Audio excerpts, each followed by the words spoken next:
Bonjour tout le monde, on se retrouve encore une fois pour une vidéo en solo et aujourd'hui j'avais envie d'aborder un thème qui est plutôt assez récurrent quand on parle de soins énergétiques parce qu'il y en a qui trouvent que il n'y a pas à faire payer un soin énergétique que soi-disant parce que c'est des capacités ou des dons, c'est quelque chose que l'on offre tout simplement et il y en a d'autres qui du coup font payer des soins énergétiques comme moi puisque c'est aussi ma profession.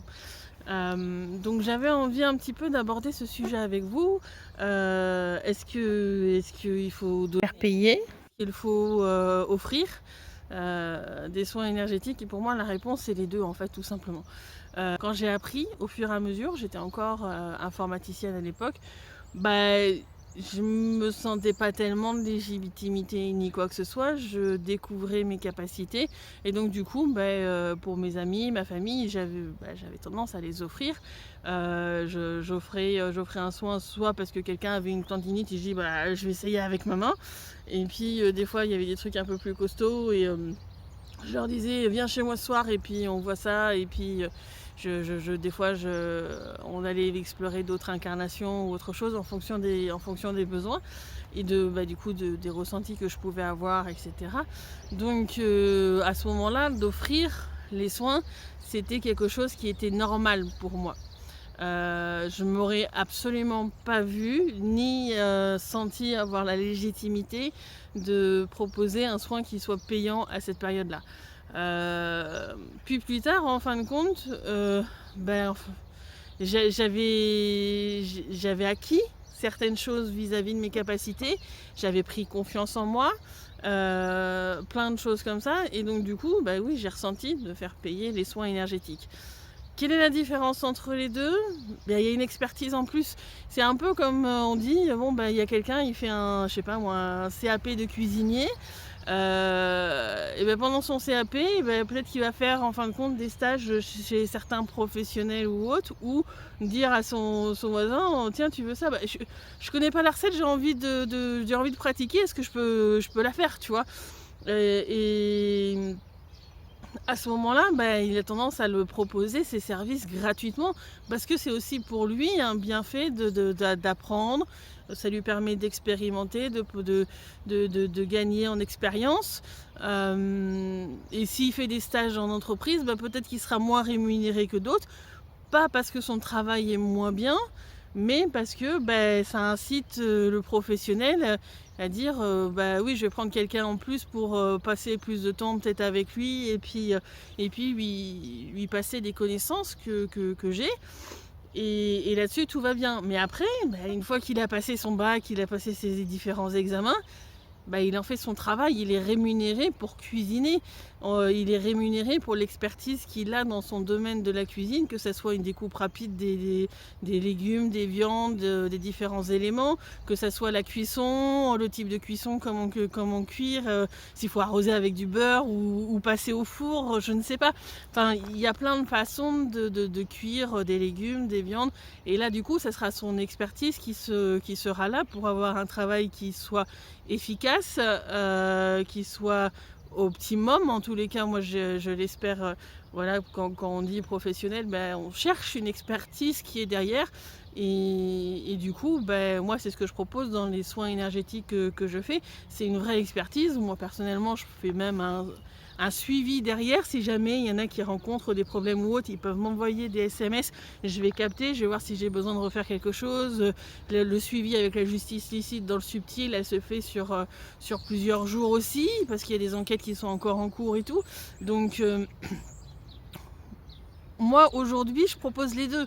Dans tout ce que je propose avec les vidéos ici, en fin de compte c'est quelque chose qui est gratuit où j'explique un petit peu comment j'ai évolué, comment les choses se sont passées pour moi, comment je les ressens, parce que ça peut aider quelqu'un, mais c'est quelque chose que je fais aussi en fin de compte tous les jours quand je croise quelqu'un, que ce soit sur un salon ou que ce soit dans la rue, si quelqu'un est en train de parler énergétique et qui ressent qu'il y a quelque chose qui se passe et qu'il y a un déclic et que ça finit par rentrer là-dessus et que je rentre dans la conversation et je vais dire un petit peu comment moi je ressens les choses.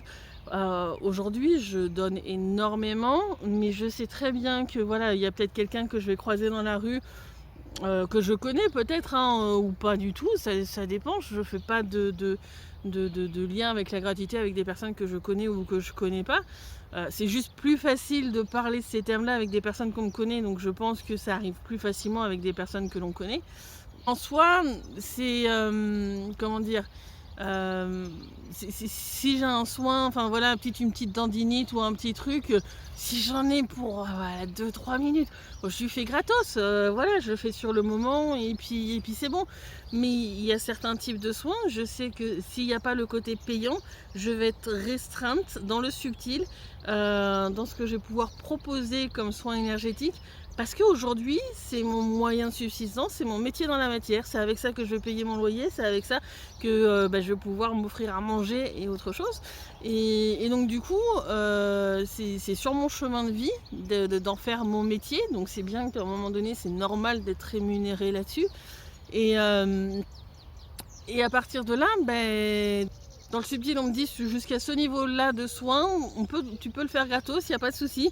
Par contre, si tu as besoin de monter sur ces niveaux, tu as besoin d'aller sur des choses qui sont plus précises, là, il faut que ce soit un soin rémunéré. Mais c'est aussi une question de respect vis-à-vis de moi, de mes capacités, de mon expertise, de ce que je suis capable de proposer, de ce que je suis capable de capter, des apprentissages que j'ai fait dans le subtil. Comme un cuisinier en même temps, certes, il peut cuisiner, je sais pas, il a une réunion avec la famille ou des voisins, et puis on lui dit tiens, est-ce que tu peux amener le plat?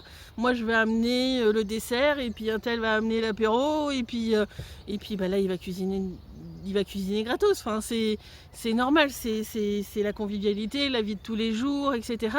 Et à part, il y a son côté métier où il est rémunéré pour cuisiner. Et moi, dans ma vie de tous les jours, je peux amener à expliquer un truc à quelqu'un ou autre, faire un petit truc énergétique qui va pas me durer très très longtemps, qui peut même durer plusieurs minutes, ça c'est pas le problème de la durée, mais c'est vraiment quelque chose qui va être simple pour moi, et du coup dès qu'il va être question d'apporter une vraie expertise, et là il va y avoir le côté rémunérateur qui va être derrière, parce que c'est une question de respect tout simplement vis-à-vis de moi-même, une question de respecter ses compétences à soi. Et donc pour moi, est-ce qu'il faut offrir une action, un soin énergétique ou le faire payer? C'est les deux, et en fonction du choix, de l'élément, des circonstances, il peut y avoir les deux. Et après, c'est à chacun de voir en fonction de ce qu'il ressent. Il y en a qui ressentiront peut-être jamais de faire payer, et peut-être que ça sera jamais sur leur chemin de vie d'être rémunérés par rapport à ça, parce qu'ils n'ont pas à en faire leur métier.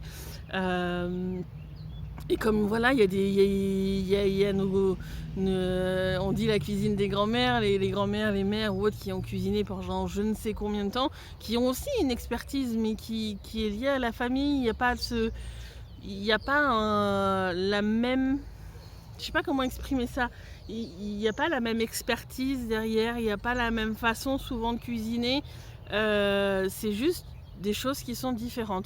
À chacun de ressentir si ce qu'il va proposer d'un point de vue énergétique, est-ce que il faut le faire de manière gratuite ou est-ce qu'il faut le faire de manière payante. Après, je trouve que certains qui vont dire ah non c'est pas normal, il faut absolument que ça soit gratuit ou autre, je trouve que c'est abusé, parce que peut-être qu'ils comprennent pas le niveau d'expertise qui est derrière, peut-être qu'ils comprennent pas que ça peut être sur le chemin de certaines personnes de se faire payer pour ça, comme un médecin se fait payer pour les soins qu'il fait, comme un psychologue va faire payer la séance à écouter et à conseiller quelqu'un.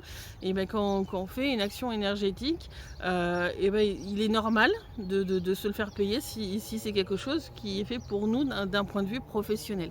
Voilà, c'était et même non professionnel, j'ai envie de dire quelqu'un qui commence dont c'est sur son chemin et qui commence à le faire un petit peu soi-même, en complément, comme on peut avoir, une deuxième activité, oui, on peut se le faire rémunérer. Après, il faut respecter, l'encadrement dans lequel on le fait. C'est-à-dire que si on se le fait payer, ça devrait être déclaré.